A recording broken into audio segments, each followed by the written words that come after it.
Hi, Chris here for Tech and welcome to the channel. Well, today it's all about Excel for beginners and this is part 4, so let's get started now. Of course, we'll pick up where we left off the last episode, so if you've missed it, just simply look in the description down below. You have a link for you to follow and watch the video. As of today, we will pick up where we left off, and that was the File tab here. So let's continue as we still have a few tabs to go through. And the last one we were in was this one here. And if you remember, when we created a template. For now, as you can see, we have a blank workbook, as I have to restart to explain to you a few things. You can see here we have sheet 1, sheet 2, sheet 3, and this constitutes the workbook. This here will be the active sheet, and it will become relevant very soon. So to go back to the print menu using the shortcut on your keyboard, you press the Ctrl and P. And here we are at print. But as you can see here, there is nothing to show. So before we start, I will go and create a new template. As you can see now, we have only one tab. I will create another one and I will put like so. Don't worry, I will explain what I'm doing later. You will see it will become relevant very soon. You can see here now I have data that I can print. I have one of 2 pages and 2 of 2 pages. The first button we see is the print button. If I press this, then it will go and print to my default printer. As I don't have any printer right now, you can see this is where the print job will be sent to. And this is for 1 copy. You can change with the button here, up and down, or you can click. Once the number is highlighted, you can put any number of copies you want to print. Here, if you hover, it gives you the same as here. Right, it's just for information. And in here you can see that I can choose different formats because I do not have printers.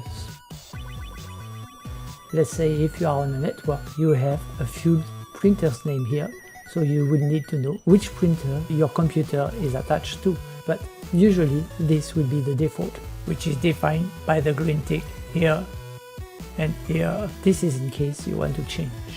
Under that, we have the printer property. I will show you, but we won't go through. As you can see, there is really a lot to manage and to find out.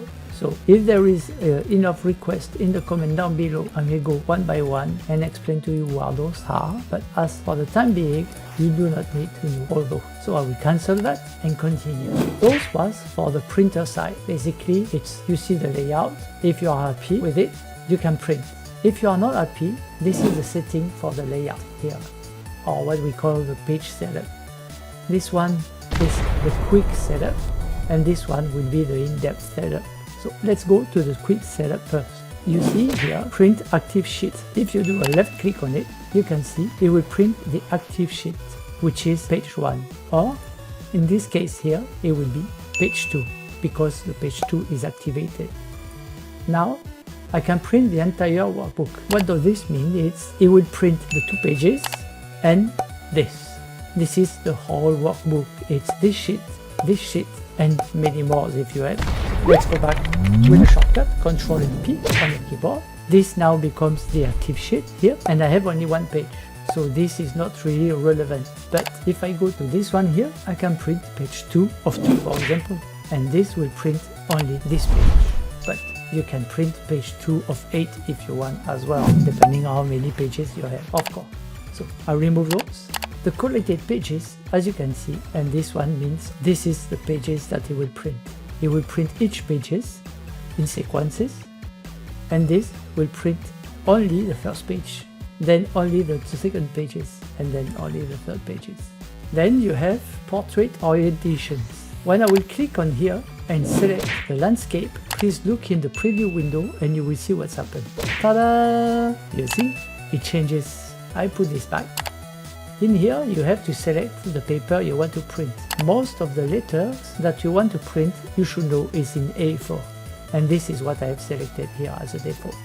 Now, you will notice that when I go to the next one, the margin tabs, you can see there is a few more. So, I have the normal one, which is the basic setting. Look here in the preview window, when I click on the wide one, you can see it shrinks a little bit because the margins are getting bigger, top, bottom and sides. And the last one, it's the narrow one.